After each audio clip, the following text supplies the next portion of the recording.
gente perceber como a invisibilidade continua em trânsito, né? Então é muito difícil a gente reunir estudos que trazem a realidade daqui. Então, para quem é profissional da área da saúde, precisa começar a se preocupar e alimentar melhor os bancos de dados nesse campo, tá? Para a gente conhecer melhor que realidade é essa que a gente está trabalhando. Isso tem a ver com todo o espectro da sexualidade. Quando eu falo espectro da sexualidade, porque tem gente que escuta a palavra sexualidade e já pensa que é ato sexual. Gente, sexo é uma possibilidade do campo da sexualidade, né? Inclusive, aquela sigla A, né, assexual, é completamente invisibilizada. Parece que dentro da área da saúde um ET, a pessoa que fala que não tem interesse por sexo. Até porque na televisão você vê o que lá? Sexo é vida. Opa, então eu vivo eu vivo morto, né? Se eu não me interesso por sexo. Inclusive a gente vê profissionais da saúde tentando patologizar, tentando colocar o quê? Vamos pesquisar os seus hormônios. Sim, o hormônio é realmente muito importante, ferra com a nossa vida. Ou pode ajudar, dependendo da outra situação. Mas, e aí, se esses hormônios estão todos bonitinhos, né? A pessoa não pode ser? Entende? O quanto que a medicina, o quanto que a ciência também patologiza o corpo, o jeito de ser do outro. Então, né, se a gente está falando dessa sigla que você acha que está ficando grande, não esquenta não. Hoje em dia a gente já tem 52 siglas. Quem está na área da saúde precisa estudar, precisa ler. Não é só a saúde não, porque lembra, quando a gente fala saúde, a gente está falando de todas essas dimensões, né? Porque senão a gente fica com a impressão de que eu não sou profissional da área da saúde, isso não é um problema meu. Claro que é. No campo espiritual, como você trata o outro também. Você está matando um pouquinho ou ajudando o outro também nesse lugar, a menos que você não se preocupa em ser uma pessoa violenta. Mas o que é ótimo, que daqui a pouco a Ana vai falar também sobre as questões jurídicas, né? E é crime. E ainda assim a gente fala, gente, é tanto atravessamento violento e criminoso e ainda assim não, a punição ainda não acontece. Tanto que é tipificada nos mesmos termos do racismo, porque ninguém escolhe ocupar esse lugar de vulnerabilidade social, entende? Não é uma escolha, não chega a você com esse discursinho de que mas você já tentou experimentar alguém do sexo oposto? Isso é outra violência.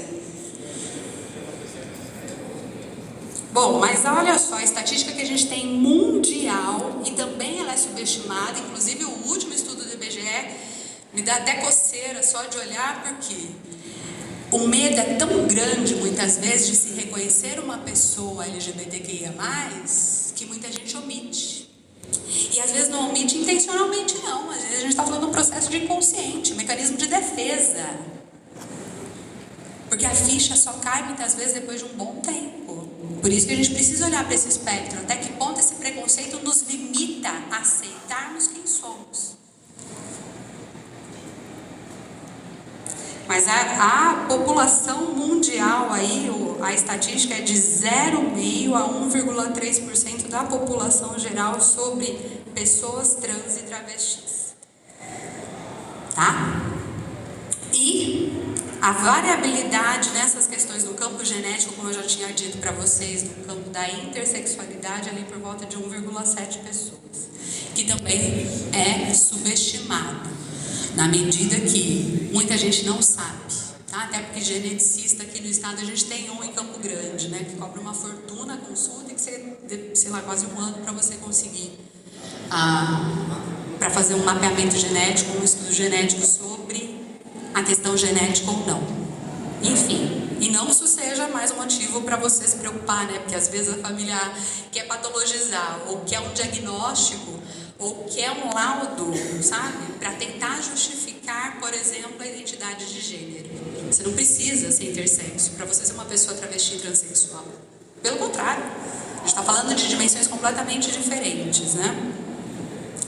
Mas enfim, nós somos o país que mais mata pessoas trans e travestis, que é aquela sigla T, no mundo. Então, diz a lenda que é pior viver aqui, tá? Por quê? Porque existe legislação para isso que não é cumprida, que você apanha na rua e que você sofre bullying desde muito cedo, do que num país em que é esses teocráticos, né, religiosos, que impõe sanções proibicionistas, né, no campo da homossexualidade e da travestilidade.